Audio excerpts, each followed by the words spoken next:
All right, next on the table is the MS20 photo studio. I mentioned before, this is the most popular photo studio that we sell. It is a #1 rated photo studio on Amazon. It is #1 because it is so versatile, so durable, and can be used really effectively for product photography, for eBay, for website, online sales, that type of thing. Similar to the PS5 in size as far as what you can shoot in here.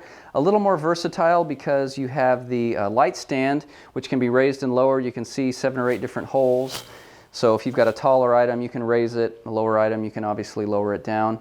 The background, instead of just a straight sweep, has a 90-degree corner in it, but all of the corners are seamless and coved so that no matter what angle you shoot at, you're going to get that seamless background. And it also comes with these white bounce cards, which seem very simple, but they're very effective in bouncing the light that's coming from the top back into the subject from different angles. So you can use it without it. You can just kind of play with it and see how they go. You can also buy these separately for the PS5. A lot of people do that. We're going to take a couple photos. Got some items here that we're going to put in there. A pair of wrestling shoes, this antique candy dish. And then we're also going to put that mason jar in here and show you one more effect with the accent lights that you can do that actually backlights the item. So let's go ahead and get started. Okay, so we've got this antique candy dish in there. Again, I'm at ISO 400. F4 and a 50th of a second. I've got the camera on the tripod. We're going to go ahead and turn out the lights in the room. And I'm going to take a couple photos here. One, I've got the bounce cards here placed quite close to it, and they're providing some light onto the sides. And because this item's a little bit shiny and reflective, that is actually going to make a difference. So we're going to take a photo with the bounce cards.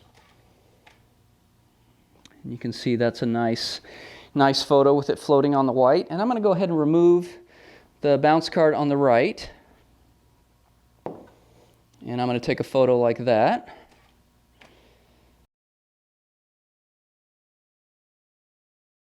And then I'm going to remove the bounce card on the left and take a photo like that.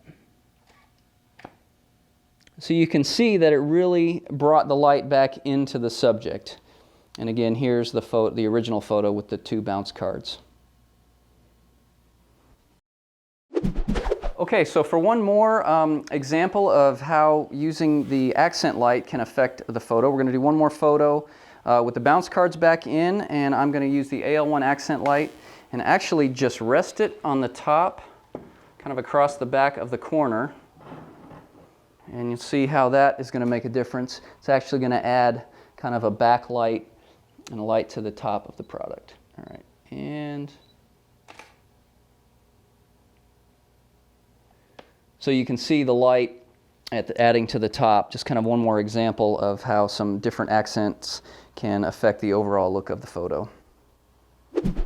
Okay, so now we've added a pair of wrestling shoes. Now, the shoes bring a different kind of a problem to taking the photo. Because they are so long, there's great depth from the front of the shoe to the back. So we want to make sure, unless we want just the front of the shoes in focus, to use a higher aperture or f-stop, and I'm again choosing to use f11. So I'm going to have a pretty slow shutter speed. So again, I'm on the tripod, so I'm at f11 and an 1/8 of a second with ISO 400. Turn out the lights and go ahead and take the shot from the front. Okay, now I want to take a shot of just one of the shoes from the side. I have actually sold a lot of shoes on eBay, kind of doing it this way, and they like to see a bunch of different looks, of course. I'm sure that's similar with all products. Just going to make sure that that is in the frame. And I just have the bounce cards placed just kind of to the side, reflecting light, and make it nice and even around it. Didn't change the exposure at all. And so there's a nice shot there. So you can see one of the things that's great about the MS20 is that having the corner in here, the light really reflects in different angles and gives a very nice wraparound lighting effect. So the lighting is very soft, it's very even, and creates a very pleasing overall photo. Okay, so we've got the same mason jar that we photographed in the PS5. I just wanted to demonstrate using that same backlighting technique with this. I'm going to go ahead and take a photo of it. I've got my settings. I'm at f6.3 and 1/30th of a second.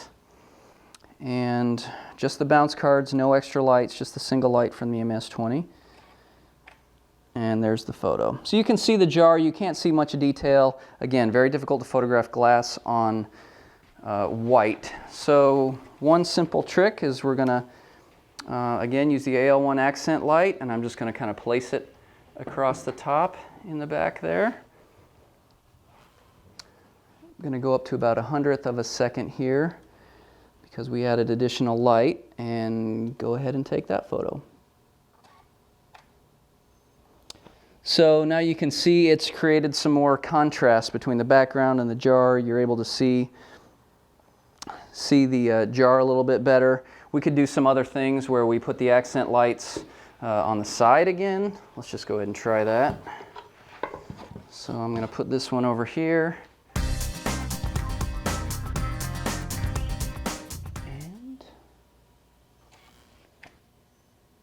And so you can just see the difference you can get. So photographing jars like this, perfume bottles, you know, crystal, things like that, playing around with lights from the side and the back is really beneficial, and the accent lights really give you that option. And while we're on the subject of extra lights for the MS20, there is also, like with the PS5, an extra light bar that you can use to put basically just under the first light. So, and with the MS20, it's nice because you do have more space to raise and lower the lights. I prefer to use it with 2 lights. Obviously, you can take some great pictures without it. You don't need it. But us photographers like to have as many lights as possible. So I like to use it generally with 2 lights on it. I use the PS5 the same way. And when we get to the MS32, there's also an extra light bar for that. So just wanted to throw that out there.